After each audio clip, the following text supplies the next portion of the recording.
हाय friends, मैं R K. Yadav ray of success coaching Saharsa से आप लोगों के बीच आईटीआई, पॉलिटेक्निक एवं रेलवे के विभिन्न प्रतियोगिता परीक्षाओं को लेकर के आज साइंस का कुछ टॉपिक आप लोगों के बीच लेकर के फिर से आया हूं।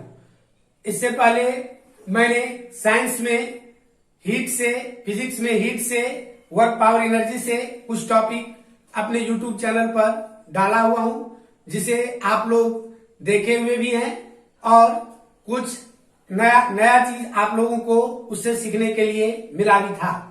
और कुछ दिनों से मैं अपने चैनल पर वीडियो नहीं डाल रहा था, लेकिन अभी हमारे देश में जो कोरोना की महामारी फैली हुई है, जिससे हमारे बच्चों में पढ़ाई को लेकर के काफी समस्या बना हुआ है, लोग घर से नहीं निकल रहा है।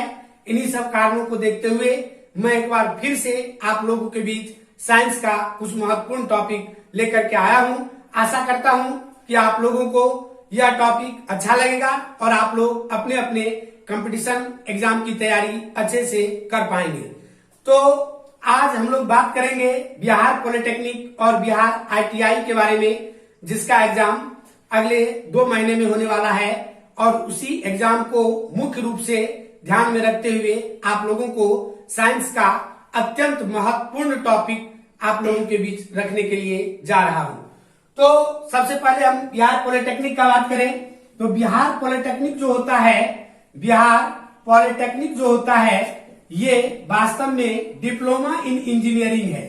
डिप्लोमा इन इंजीनियरिंग है, मतलब ये इंजीनियरिंग का डिप्लोमा है। इंजीनियरिंग में डिग्री भी होता है जिसको हम लोग बीटेक कहते हैं, और ये इंजीनियरिंग का डिप्लोमा है जो 10th स्टैंडर्ड से होता है। मैट्रिक पास या अपीयरिंग स्टूडेंट इस फॉर्म को फिलअप कर सकते हैं और इस एंट्रेंस एग्जाम में आप लोग भाग ले सकते हैं, जिसके लिए बिहार सरकार का जो गवर्नमेंट पॉलिटेक्निक कॉलेज है उसमें आपका नामांकन लिया जाएगा।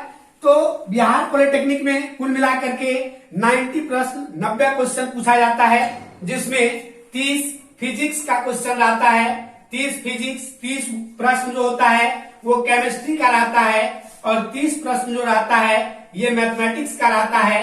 और हम पिछले 10 साल से आप लोगों के बीच ये पॉलिटेक्निक और आईटीआई का तैयारी सहरसा में अपना इंस्टीट्यूट है हमारा रे ऑफ सक्सेस कोचिंग, जिसमें हम तैयारी करा रहे हैं। और हमारे यहाँ से लगभग 5000 से अधिक छात्र आईटीआई और पॉलिटेक्निक में सफल भी हुए हैं, और 2000 से अधिक छात्र अभी जॉब भी कर रहे हैं। तो 30 फिजिक्स, 30 केमिस्ट्री और 30 मैथ का क्वेश्चन आपको पूछा जाता है। फिजिक्स केमिस्ट्री जो होता है ये लगभग 11th स्टैंडर्ड का होता है, और मैथ में केवल 5 क्वेश्चन जो रहता है ये 11th स्टैंडर्ड का रहता है, और 25 क्वेश्चन जो रहता है ये मैट्रिक स्टैंडर्ड का ही रहता है। आपको अच्छा रैंक लाने के लिए कम से कम 60 प्रश्न को आपको बनाना पड़ेगा। 60 क्वेश्चन यदि आप बना देते हैं सही तो आपको एनजीपी पटना, जिसको नवीन राजकीय पॉलिटेक्निक पटना कहते हैं, उसमें आपका एडमिशन हो जाएगा। 60 क्वेश्चन में आपको अच्छा रैंक आ जाता है, आपको अच्छा ब्रांच, क्योंकि अभी जो बिहार में ब्रांच है तो सबसे टॉप पर हमारा आता है सिविल, इलेक्ट्रिकल और मैकेनिकल, जिसको हम लोग कोर ब्रांच ऑफ इंजीनियरिंग कहते हैं। सिविल की डिमांड हमेशा बनी हुई रहती है, इसलिए सिविल ब्रांच जो टॉप पर आता है, अगर आप 60 प्रश्न को सही बना करके आते हैं तो आपको सिविल ब्रांच मिलने की पूरी संभावना रहती है। सिविल के बाद दूसरे नंबर पर आता है इलेक्ट्रिकल, जिसको ग्रीन ब्रांच ऑफ इंजीनियरिंग कहते हैं, जिसका डिमांड हर एक समय एक समान ही रहता है। और इलेक्ट्रिकल के लिए भी आपको 55 से 60 क्वेश्चन के बीच में बनाना पड़ेगा, तब जाकर के आपको इलेक्ट्रिकल ब्रांच मिल सकता है। मैकेनिकल कोर ब्रांच में है, लेकिन इसका डिमांड प्राइवेट सेक्टर में अधिक है, गवर्नमेंट सेक्टर में बिहार में खास करके इसका डिमांड कम है। इसलिए मैकेनिकल को कम ध्यान में रखते हुए आप लोग यदि पॉलिटेक्निक का तैयारी कर रहे हैं तो 1 नंबर में प्राथमिकता आपको सिविल को देना चाहिए, जिसको हिंदी में असैनिक अभियंत्रण कहते हैं, और 2 नंबर में इलेक्ट्रिकल को देना चाहिए, जिसको हम लोग विद्युत अभियंत्रण कहते हैं। इसके लिए आपको 60 प्रश्न को कम से कम सॉल्व करके आना होगा, ताकि आपका रैंक अच्छा हो और आपको मनपसंद कॉलेज मिले और अच्छा ब्रांच भी मिले। तो चलिए इसके लिए इसका प्रिपरेशन हम लोग तैयारी इसका कैसे करें, किस तरीके से करें, नई सिस्टमैटिक ढंग से, ताकि आपका रिजल्ट हो जाए और आपको सही गाइडलाइन भी मिले।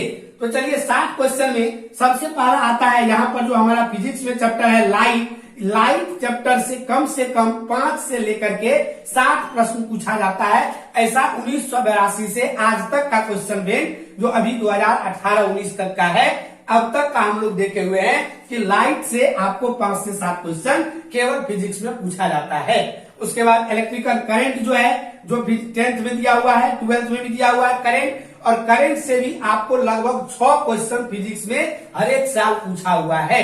तो ये दो मेन चैप्टर है जिसको दोनों को अगर आप अच्छा से पढ़ते हैं तो कम से कम 12-13 प्रश्न फिजिक्स में आपका आसानी से बन जाता है। उसके बाद कुछ चैप्टर है जैसे मोशन है, बहुत बड़ा चैप्टर है, नंबर ऑफ क्वेश्चन रहता है कम, 3 से 4 क्वेश्चन मोशन से भी पूछा जाता है, लिफ्ट से भी क्वेश्चन पूछा जाता है, एक क्वेश्चन ग्रेविटेशन से भी पूछा जाता है, एक क्वेश्चन साउंड से भी पूछा जाता है।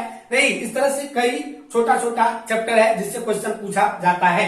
इसी तरह से हम लोग केमिस्ट्री को देखें तो केमिस्ट्री में कार्बन और मेटल नॉन मेटल दो को चैप्टर है। एक है कार्बन से आपको कम से कम 4 प्रश्न पूछा जाता है जिसमें IUPAC नाम क्वेश्चन आता है आपको देने के लिए। उसके बाद प्राइमरी सेकेंडरी टर्सरी जो कार्बन की संख्या होती है ये निकालने के लिए दिया जाता है। उसके बाद मेटल एंड नॉन मेटल जो है ये काफी लंबा चैप्टर है। मेटल एंड नॉन मेटल ये जो चैप्टर है ये काफी लंबा चैप्टर है और 3 से 4 प्रश्न यहाँ से भी पूछा जाता है। उसके बाद एसिड बेस एंड साल्ट जो है, acid base and salt chapter है आपको, एसिड बेस एंड साल्ट जो चैप्टर है उससे भी लगभग 2 क्वेश्चन आपको प्रत्येक साल बिहार पॉलिटेक्निक में पूछा जा रहा है। तो इस तरह से पीएच स्केल से एक नॉमेरिकल आपको पूछ देता है, पीएच स्केल से एक नॉमेरिकल आपको पूछा जा रहा है, इसको भी आपको देखना है। सॉल्यूशन से एक नॉमेरिकल आपको पूछा जा रहा है केमिस्ट्री में, इसको भी आपको देखना है।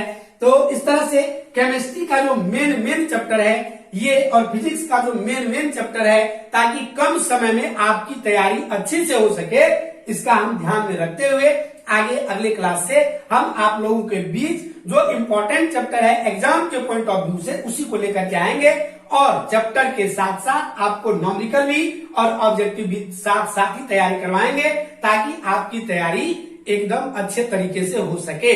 और आशा करता हूं कि आपको हमारा यह वीडियो पसंद आया होगा और यदि आपको किसी तरह की कमी वीडियो में अनुभव होता है तो प्लीज आप कमेंट करके हमको ये बता सकते हैं ताकि हमको भी एक नया मार्गदर्शन मिलेगा। धन्यवाद।